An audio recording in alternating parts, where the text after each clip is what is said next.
Hi friends, welcome to my channel cloud computing in Telugu.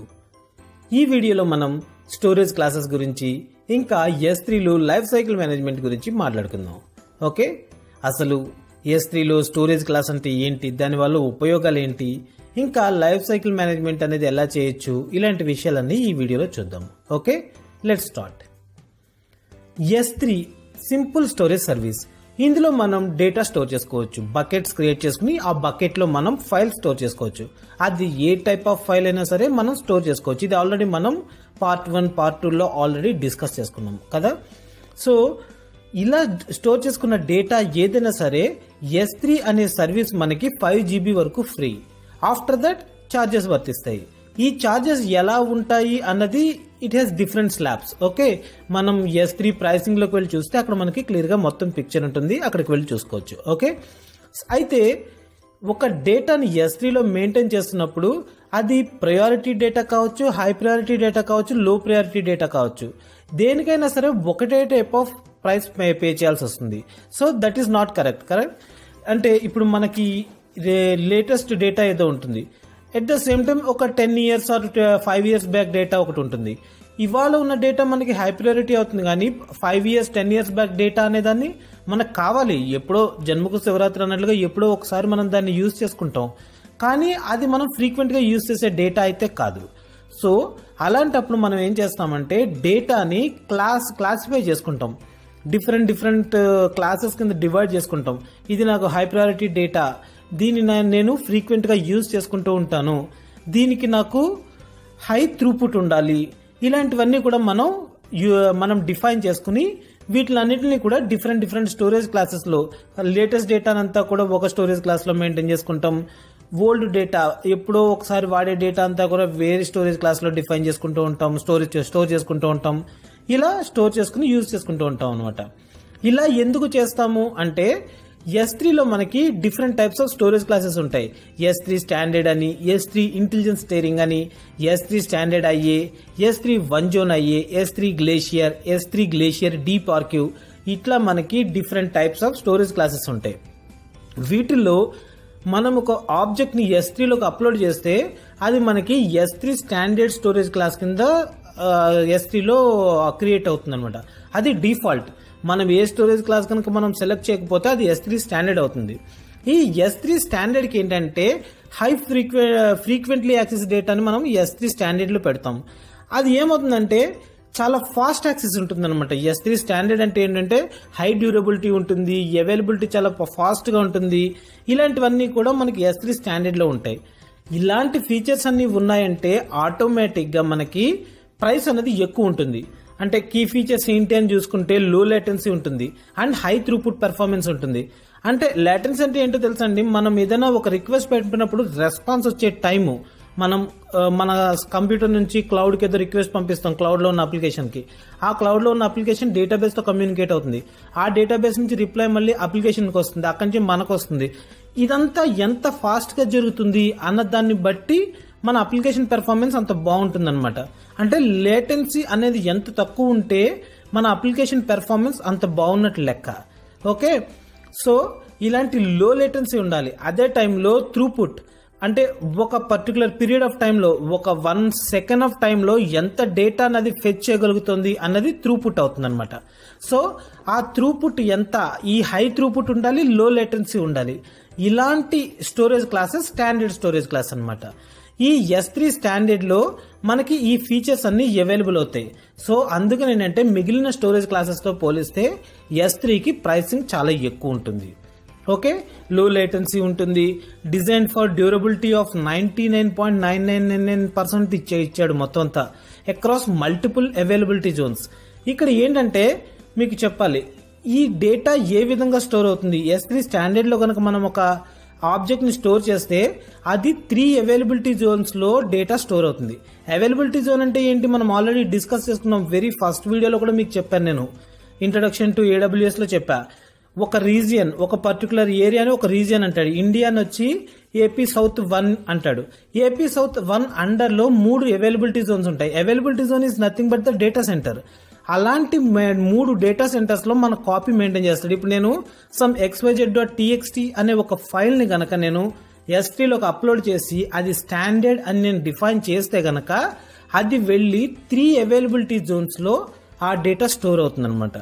దానివల్ల ఏంటంటే ఒకసారి ఎక్కడైనా డేటా లాస్ జరిగితే, ఏదైనా డిజాస్టర్స్ ఏదైనా వచ్చి డేటా లాస్ లాంటిది జరిగితే మనం వర్రీ అవ్వాల్సిన అవసరం ఉండదు. మన డేటాని మనం 3 ప్లేసెస్లో ఉంటే కనుక ఒక చోట పైన ఇంకొక చోట నుంచి మనం తెచ్చుకోవచ్చు అనమాట. దట్స్ వై ఇది చాలా హై కాస్ట్ ఎక్కువ మీరు to compare with remaining storage classes. At the same time మనకి హై ప్రయారిటీ కాదు, సెకండ్ ప్రయారిటీ డేటాని ఇందులో స్టోర్ చేయాల్సిన అవసరం లేదు. మనకు కావాల్సినప్పుడు ఇక్కడ స్టాండర్డ్లో పెట్టుకోవచ్చు, లేనప్పుడు మిగిలిన ఏవైతే స్టోరేజ్ క్లాసెస్ ఉన్నాయో అక్కడ మనం మెయింటైన్ చేసుకోవచ్చు అనమాట వాటిని. That's why S3 standard storage class is okay.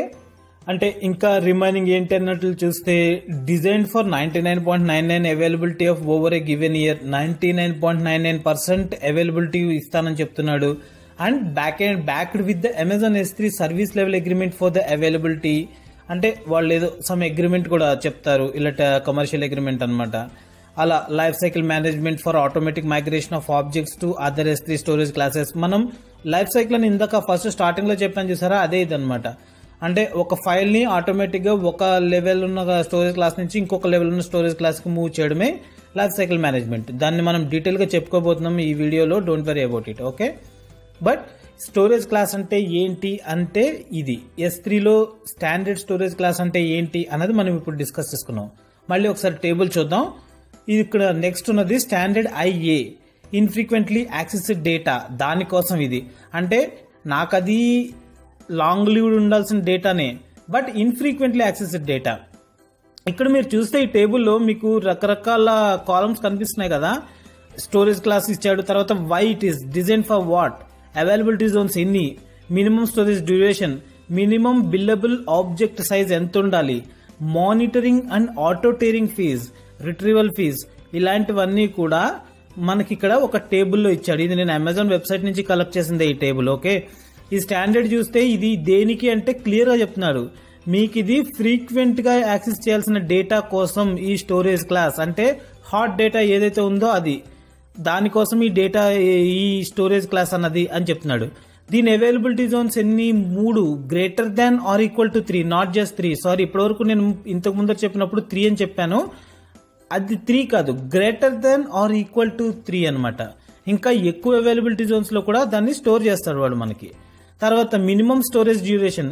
ఈ మినిమం స్టోరేజ్ డ్యూరేషన్ అంటే ఏంటంటేనండి, ఒక ఆబ్జెక్ట్ ని ఒక స్టోరేజ్ క్లాస్ నుంచి ఇంకొక స్టోరేజ్ క్లాస్ కి లైఫ్ సైకిల్ మేనేజ్మెంట్ అని ఒక ఆప్షన్ ఉంది మనకి S3లో. అదేంటంటే మనమేం చేయక్కర్లేదు, S3 సర్వీసే మన ఆబ్జెక్ట్స్ అన్నిటిని తీసుకెళ్లి ఒక స్టోరేజ్ క్లాస్ నుంచి ఇంకొక స్టోరేజ్ క్లాస్ కి మూవ్ చేసేస్తుంది అనమాట. అది మనం డిఫైన్ చేస్తాం, ఎన్నాళ్ళు ఒక ఆబ్జెక్ట్ స్టాండర్డ్ లో ఉండాలి, ఆ తర్వాత ఎన్నాళ్ళు స్టాండర్డ్ IAలో ఉండాలి, ఎన్నాళ్ళు 1 జోన్ IAలో ఉండాలి, ఇలాంటివన్నీ కూడా మనము డిఫైన్ చేస్తాం అనమాట. సో అయితే ఇక్కడ మనం ఒక ఆబ్జెక్ట్ ని కనుక అప్లోడ్ చేయాలి స్టాండర్డ్ IAలోనో లేకపోతే గ్లేషియర్లోనో మూవ్ చేయాలనుకోండి, చేసేయచ్చు, అక్కడేం ప్రాబ్లం ఉండదు. కానీ బల్క్ ఎప్పుడు కూడా ఇలాంటి లైఫ్ సైకిల్ మేనేజ్మెంట్స్ అనేవి కూడా ఈ బల్క్ కోసం అనమాట అవంతా కూడా. ఎందుకంటే S3లో మనం ఎలాంటి డేటా స్టోర్ చేస్తామో తెలుసా, millions and millions of data files ని తీసుకెళ్లి అక్కడ S3లో స్టోర్ చేస్తూ ఉంటారు.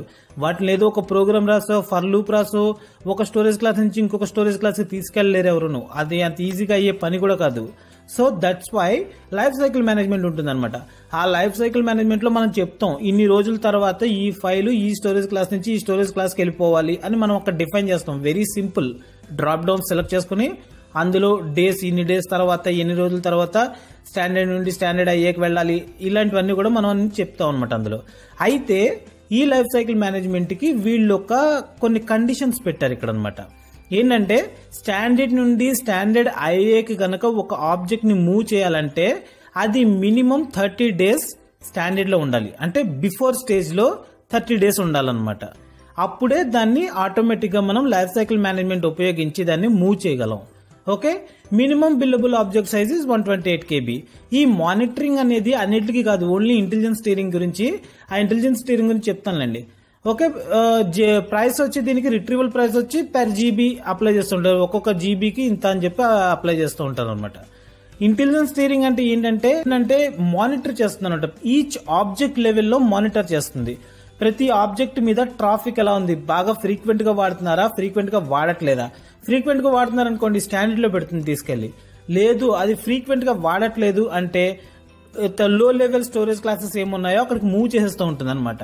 అంటే ఇది ప్రతి ఆబ్జెక్ట్ లెవెల్లో దాని మానిటరింగ్ ఉంటుంది కనుక దాని ఫీజు కూడా పెర్ ఆబ్జెక్ట్ ఫీజు అప్లై ఉంటుంది. అది కూడా greater than equal to 3 availability Jones ఉండాలి, మినిమం స్టోరేజ్ డ్యూరేషన్ 30 days ఉండాలి. ఇట్లా ఉంటాయి అనమాట ఇవన్నీ కూడా. తర్వాత reduced redundancy, intelligence steering, glacier, standard అయ్యే చెప్పాం. వన్ జోన్ అయ్యే అంటే ఇప్పుడు మనకి యాక్చువల్ గా స్టాండర్డ్ అయ్యే కానీ ఎన్ని అవైలబిలిటీ జోన్స్ లో ఉంటాయని చెప్పాం, greater than or equal to 3 availability Jones. కానీ వన్ జోన్ అయ్యే అనేది దేనికంటే వన్ అవైలబిలిటీ జోన్ లోనే పెడతారు. ఇదేంటంటే స్టాండర్డ్ గా లాంగ్ లీవ్ ఉండాల్సిన డేటాని ఇన్ఫ్రీక్వెంట్లీ యాక్సెస్డ్ డేటానే, కాకపోతే అంత క్రిటికల్ కాదు. నాకు ఆ డేటాని ఒక స్టోరేజ్ క్లాస్ లో ఉంటే సరిపోతుంది. అంటే ఎలాంటి చోట్ల ఉపయోగిస్తారంటే వీటిని అంత ఫ్రీక్వెంట్ గా వాడము ఆ డేటాని. అండ్ ఒక అవైలబిలిటీ జోన్ లో కాస్ట్ పాయింట్ ఆఫ్ వ్యూలో ఇప్పుడు 3 అవైలబిలిటీ జోన్స్ లో ఆ కాపీ మెయింటైన్ చేస్తున్నాడంటే దాని తాలూకా ఫీజెస్ మన దగ్గర వసూలు చేస్తాడు కదా. సో దాని బదులు నేను అంత కాస్ట్ పే చేయను, నాకు వన్ జోన్ లో ఉంటే సరిపోతుంది, నాకు నో ప్రాబ్లం అనుకుంటే అప్పుడు వన్ జోన్ అయ్యేలో పెట్టుకుంటారు అనమాట ఆ డేటాను తీసుకెళ్లి. ఇంకా గ్లేషియర్ అంటే ఏంటంటే ఘనీభవించిన స్థితిలో ఉంటుంది మీ డేటా వచ్చి. దానికేంటి minimum 90 days previous storage classes లో ఉండాలి డేటా వచ్చి. ఆ తర్వాతనే మనం గ్లేషియర్ లోకి మూవ్ చేయొచ్చు. ఇదేంటి long term data archiving with retrieval times ranging from minutes two hours. అంటే ఏంటంటే అది పాత డేటా, ఎప్పుడుదో డేటా, అలా అని చెప్పి అది లెగసీ డేటాని మనం తీసుకెళ్ళి ఎక్కడ పడేయం కదా, దాన్ని మనకి అవసరం అవుతుంది, లేకపోతే ఏదో ఒక అవసరం కోసం దాన్ని దాచుకుంటాం ఆ డేటాని. అలాంటప్పుడు ఏంటంటే దాన్ని స్టాండర్డ్ లోనో ఐఏలోనో లేకపోతే వన్ జోన్ లోనో ఎక్కడ పడితే అక్కడ పెట్టాల్సిన అవసరం లేకుండా దాన్ని తీసుకెళ్లి ఏం చేస్తారంటే గ్లేషియర్ లో పెట్టేస్తారు. ఈ గ్లేషియర్ లో పెడితే ఏమవుతుందంటే ఆ డేటాకి చాలా చాలా చాలా చాలా తక్కువ ఫీజెస్ ఉంటాయి అన్నమాట. చార్జెస్ వచ్చి దానికి పెర్ జీబీ ఫీజెస్ అప్లై చేస్తారు, చాలా తక్కువ ఉంటుంది.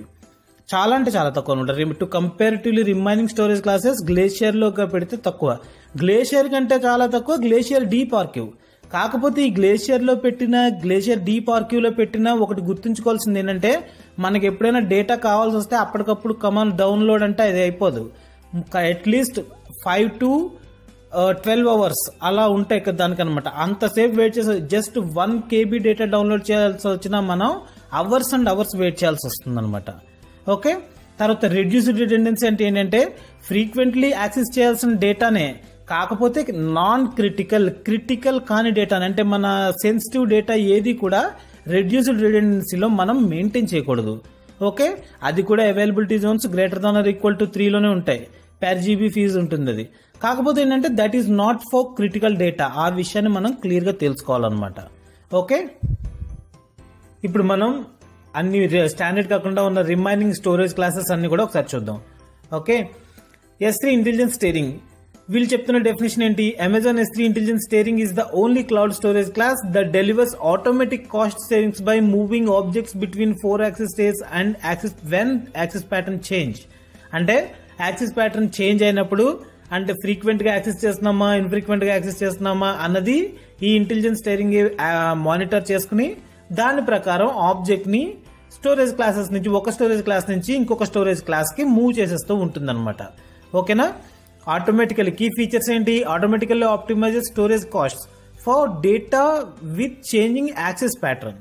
ఓకే, ఇప్పుడు మనం మాట్లాడుకున్నదే. ఇంకా ఇందులో ఎక్స్ట్రాలు ఏముంటాయంటే 9th పాయింట్ చూడండి, small monthly monitoring and auto tiering fee. అంటే మంత్లీ ప్రతి ఆబ్జెక్ట్ లెవెల్లోనూ మానిటరింగ్ ఉంటుంది.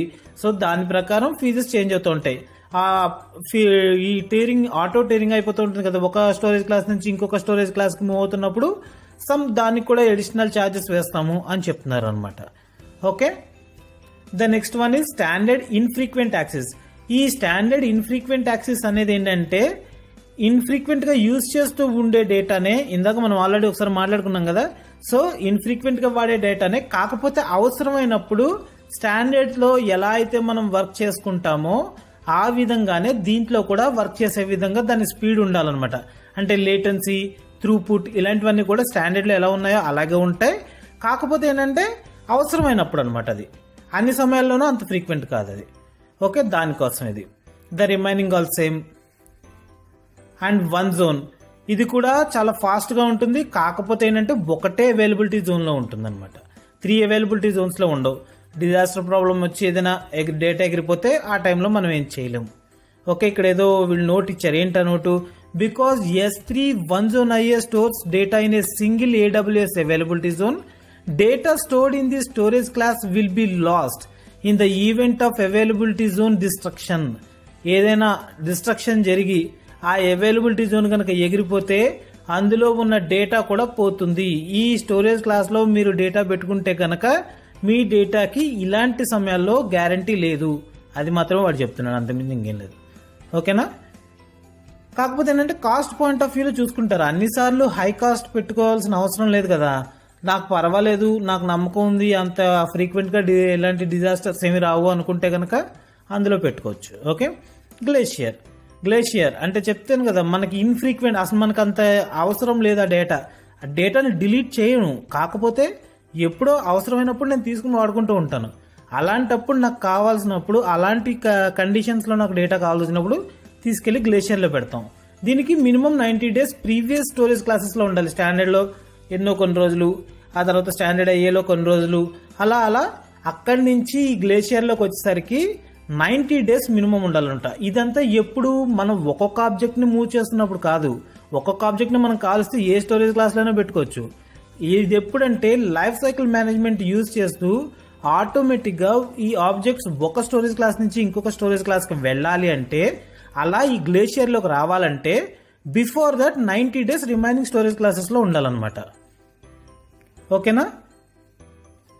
ఇది అదే నా బాగా లో కాస్ట్ ఉంటుందని చెప్తున్నాడు.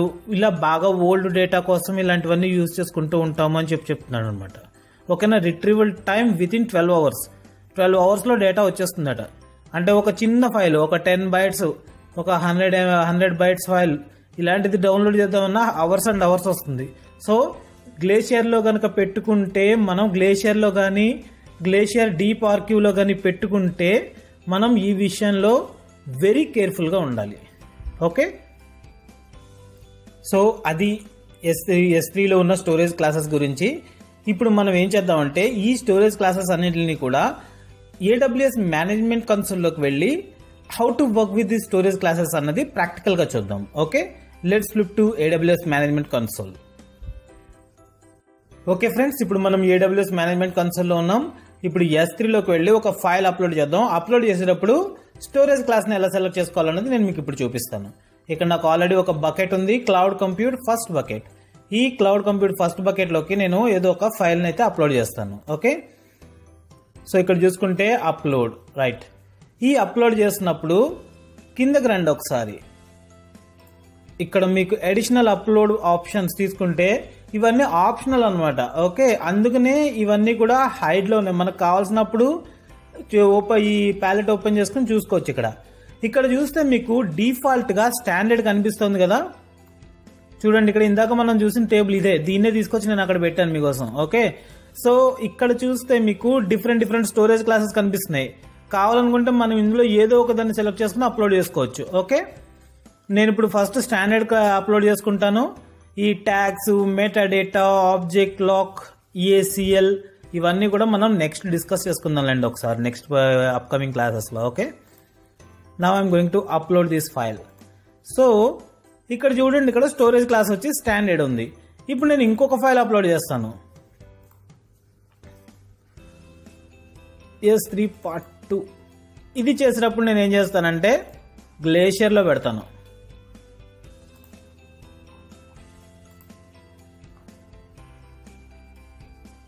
సక్సెస్. సో నా ఫైల్స్ రెండు కూడా సక్సెస్ఫుల్గా S3లోకి అప్లోడ్ అయిపోయాయి with the storage class I selected there, right. ఒకదానికి నేను స్టాండర్డ్ సెలెక్ట్ చేసుకున్నాను, ఇంకొక దానికి గ్లేషియర్ సెలెక్ట్ చేసుకున్నాను. రెండిట్లోనూ నాకు కావాల్సిన విధంగా అప్లోడ్ అయిపోయింది. అయితే ఇందాక మీకు గుర్తుంటే ఆ టేబుల్లో 30 days, 80 days, 90 days, 180 days ఇలా ఉంది. అది ఏంటి అని మీకు డౌట్ వస్తే కనుక మీరు తెలుసుకోవాల్సింది ఏంటంటే అది ఇలా సింగిల్ ఫైల్ అప్లోడ్ చేయడానికి లేకపోతే బల్క్ ఫైల్స్ ఒక 10-15 చేస్తున్నప్పుడు కాదు, ఒక థౌజండ్స్ అండ్ మిలియన్స్ ఉన్నప్పుడు ఏం చేస్తారంటే కొన్ని రూల్స్ సెట్ చేసేస్తారు. ఆల్రెడీ ఇది నేను మీకు ఇందాక చెప్పాను. ఇదేంటంటే చిన్న చిన్న అమౌంట్ ఆఫ్ ఫైల్స్ మూవ్ చేయడానికి కోసం కాదు లైఫ్ సైకిల్ మేనేజ్మెంట్ అనేది. ఆ రూల్స్ అప్లై అయ్యేది కూడా లైఫ్ సైకిల్ మేనేజ్మెంట్ టైంలోనే అనమాట. మామూలుగా ఇలా మీరు అప్లోడ్ చేసుకోవాలంటే సింగిల్ ఫైల్ని అప్లోడ్ చేసేసుకోవచ్చు, దానికి ఏమి కండిషన్స్ ఏమి ఉండవు. ఇది ఎప్పుడు ఆ కండిషన్స్ అప్లై అవుతాయంటే మీరు లైఫ్ సైకిల్ మేనేజ్మెంట్ కనుక ఎనేబుల్ చేసుకుంటే ఇవన్నీ ఈ కండిషన్స్ అన్ని అప్లై అవుతాయి అనమాట. స్టాండర్డ్ ఐఏలోకి వెళ్ళాలంటే మినిమం 30 days స్టాండర్డ్లో ఉండాలి. ఇలా ఐఏలో వెళ్ళాలంటే మినిమం ప్రీవియస్ ఏదో ఒక స్టోరేజ్ క్లాస్లో 30 days ఉండాలి. ఈ గ్లేషియర్లో ఉండాలంటే 90 days బిఫోర్ ఉండాలి.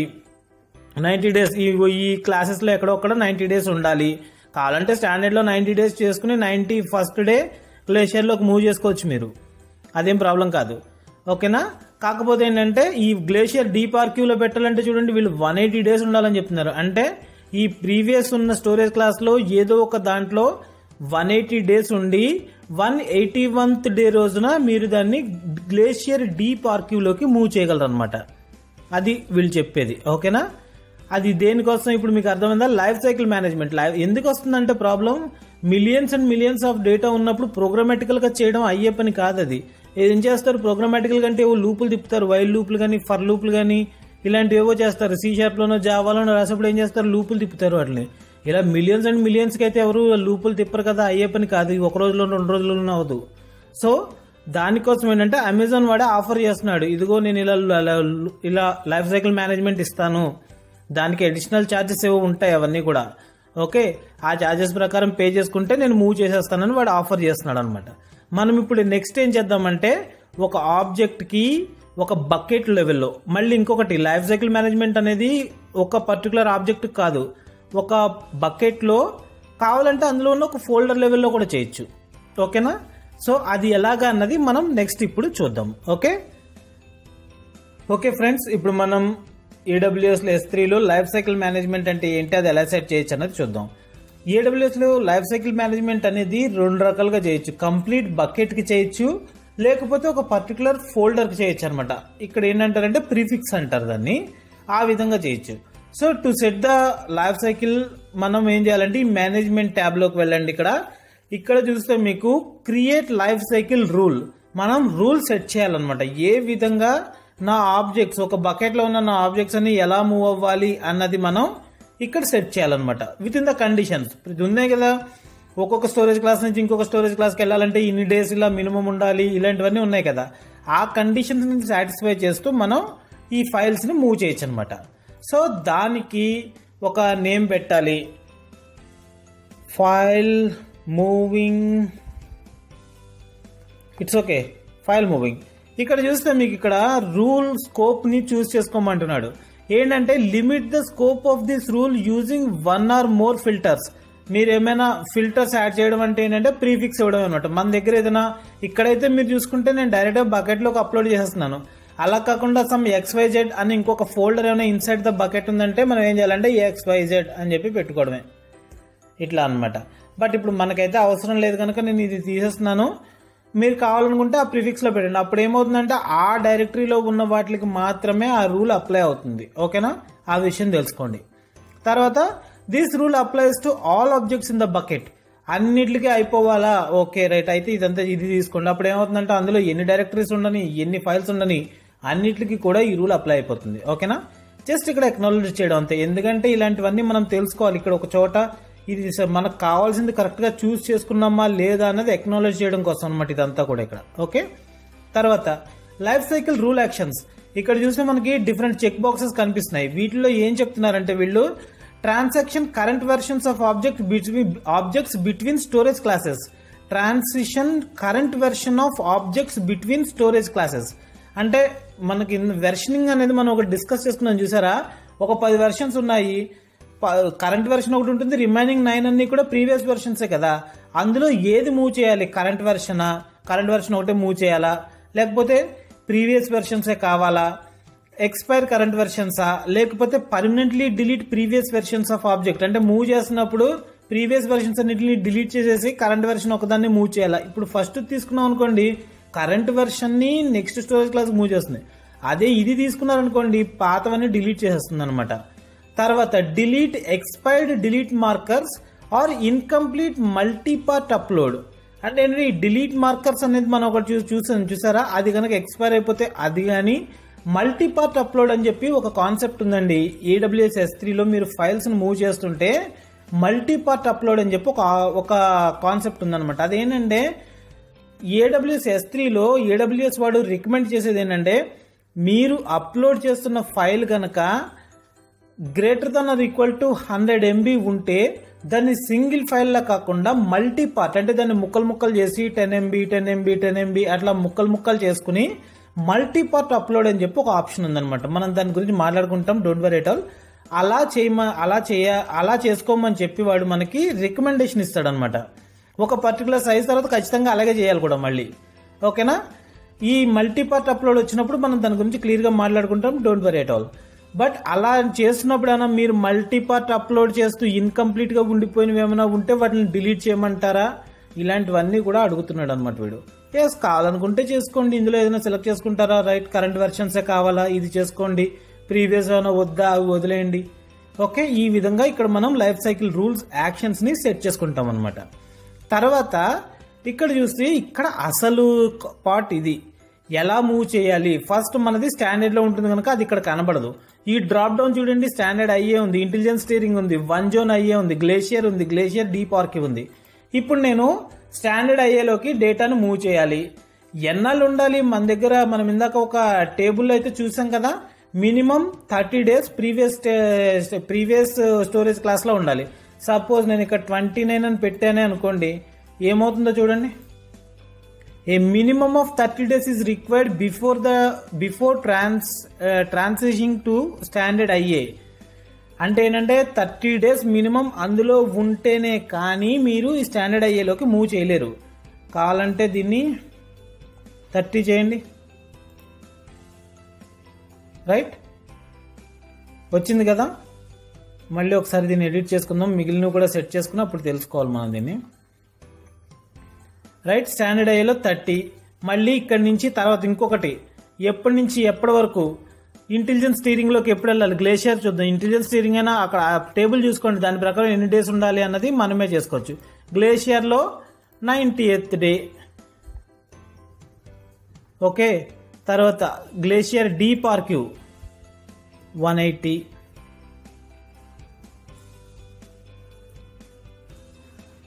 ఓకే, ఇక్కడతోటి ఇందులో వీళ్ళు ఇచ్చిన ట్రాన్సిషన్స్ అన్ని అయిపోయాయి. రైట్, ఈ విధంగా నా ఆబ్జెక్ట్ మూవింగ్ అనేది ఉండాలన్నమాట. 38 days అయిపోగానే స్టాండర్డ్ ఐఏలోకి వెళ్ళాలి, తర్వాత గ్లేషియర్లోకి వెళ్ళిపోవాలి, తర్వాత గ్లేషియర్ డీప్ ఆర్క్యూస్లోకి వెళ్ళిపోవాలి. ఇది నా ఫ్లో, నేను ఎక్స్పెక్ట్ చేస్తున్న ఫ్లో. ఇప్పుడు ఏమవుతుందంటే నేను ఒక ఫైల్ని ఈ బకెట్లో కనుక మూవ్ చేస్తే ఓకే ఆటోమేటిక్గా ఒక particular period of time 30 days తర్వాత ఎప్పుడు ఆటోమేటిక్గా నా ఫైల్స్ అన్నీ కూడా అక్కడికి మూవ్ అయిపోతాయి అన్నమాట. గ్లేషియర్లోకి వెళ్ళిపోతాయి, స్టాండర్డ్ ఐఏలోకి వెళ్ళిపోతాయి. అట్లా ఇదంతా ఏంటంటే కాస్ట్ మేనేజ్మెంట్ అనమాట. ఒక ఫైల్ని స్టాండర్డ్లోనే పెడితే దానికి అయ్యే ఖర్చు ఎంత అవుతుంది, అదే అన్ని ఫైల్స్కి నేను ఎందుకు పెట్టాలి, పాత ఫైల్స్ ఉన్నాయి వాటికి నేను ఎందుకు పెట్టాలి, ఇలాంటివన్నీ అనమాట. ఇవన్నీ ఆలోచించి ఈ లైఫ్ సైకిల్ మేనేజ్మెంట్ అనేది లైఫ్ సైకిల్ కాన్ఫిగరేషన్ చేసుకుంటూ ఉంటారు. ఓకేనా, this is what S3 life cycle management అంటే. అండ్ నెక్స్ట్ ఇంకొకటి మనం ఏం డిస్కస్ చేసుకున్నాం, స్టోరేజ్ క్లాసెస్. ఈ రెండింటి గురించి కూడా క్లియర్గా తెలుసుకోండి. ఇంకా నేను చెప్పిన దాంట్లో మీకు ఏమైనా డౌట్స్ ఉంటే నాకు ఒక కింద కామెంట్లో రాయండి, నాకు కుదిరితే గ్యారంటీగా మీకు రిప్లై ఇస్తాను.